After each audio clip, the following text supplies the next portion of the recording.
महापालिका सदस्यामधून घ्यावायचे आहेत किंवा याबद्दल आपल्याला निर्णय घ्यायचे, धोरण ठरवायचे आहे.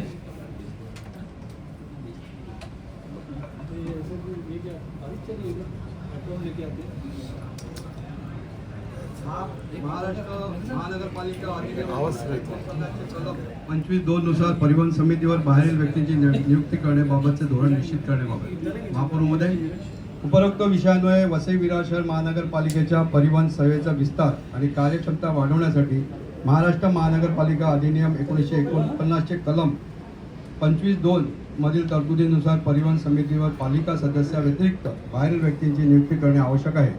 या प्रक्रियेत पारदर्शकता व गुणवत्ता राखण्यासाठी खालीलप्रमाणे धोरण व नियमावली निश्चित करण्यात यावी असे मी प्रस्तावित करत आहे. परिवहन समिती सदस्य निवड प्रक्रिया व नियमावली. अर्जाची प्रक्रिया. इच्छुक व्यक्तींनी परिवहन समिती सदस्य पदासाठी आपला अर्ज मुदतीत महानगरपालिके सचिवाकडे सादर करणे.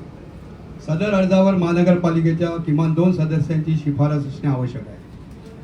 दुसरा अट आहे आवश्यक अटी व शर्ती. मतदार नोंदणी. अर्जदाराचे नाव महानगरपालिकेच्या मतदार यादीत असणे आवश्यक आहे. थकबाकी मुक्त. अर्जदाराने महानगरपालिकेचा कोणताही कर, उदाहरणार्थ मालमत्ता कर, पाणीपट्टी इत्यादी थकविलेला नसावा. अपत्य नियम. दिनांक 12 सप्टेंबर 2001 नंतर अर्जदाराच्या एकूण अपत्यांची संख्या 2 पेक्षा जास्त नसावी. अनुभव व क्षमता. कलम 25(2) नुसार अर्जदारास प्रशासनाचा किंवा परिवहनचा अनुभव असेल, अभियांत्रिकी, औद्योगिक, वाणिज्य, वित्तीय किंवा कामगार विषयक बाबतीत त्याची क्षमता असावी. कायदेशीर पात्रता. अर्जदारास महाराष्ट्र महानगरपालिका अधिनियमातील कलम 10(1)(ड) नुसार मधील तरतुदी अपात्रता लागू राहतील. हितसंबंधांचा अभाव.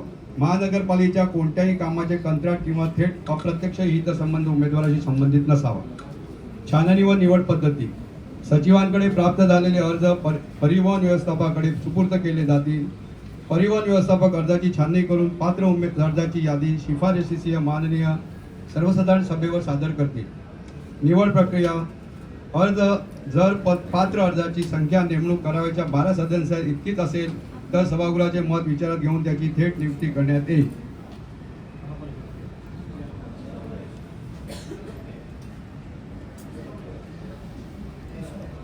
जर पात्र अर्जाची संख्या 12 पेक्षा जास्त असेल तर सभागृहातील उपस्थित सदस्यांचे मत ओपिनियन हात उंचावून घेतले जाईल. ज्या अर्जदारांना सर्वाधिक सदस्यांनी पसंती दर्शवली आहे अशा अर्जदाराची परिवहन समिती सदस्य म्हणून अंतिम नेमणूक केली जाईल. करिता परिवहन समितीच्या सक्षमीकरणासाठी वरील धोरण निश्चित करून त्यास माननीय सर्वसाधारण सभागृहाची मान्यता मिळण्याबाबत उचित कार्यवाही व्हावी ही नम्र विनंती. महापौर साहेब, मी आपल्यालाही सन्माननीय सदस्यांना एक कॉपी त्यांची द्यावी. विरोधी पक्षाने यांना देता येईल.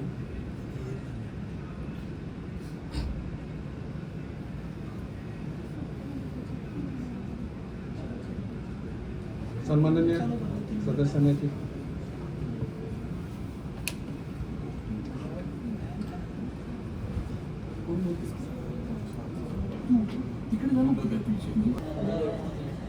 विरोधी पक्षाने तुम्हाला थोड्या वेळ